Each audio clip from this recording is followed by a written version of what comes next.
Hey, welcome to HOWZA channel. In today's tutorial, you learn how to disable third-party cookies in Chrome in Windows 11. Open Google Chrome. Click on the three dots at the top right corner of the window. Choose Settings from the list. Select Privacy and Security from the left side list.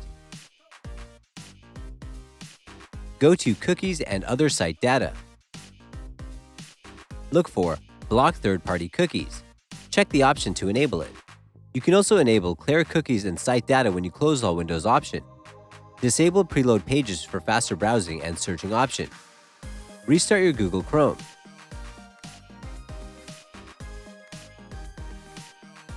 Click on the three dots at the top right corner of the window. Choose Settings from the list. Select Privacy and Security from the left side list. Go to Cookies and Other Site Data. Look for Block Third-Party Cookies.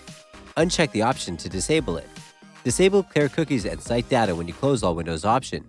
Enable Preload Pages for faster browsing and searching option. That's it. Thanks for watching the video. Please like it and let us know if you used any of our tips and tricks. Subscribe to our channel. We upload new tutorials every day. See ya!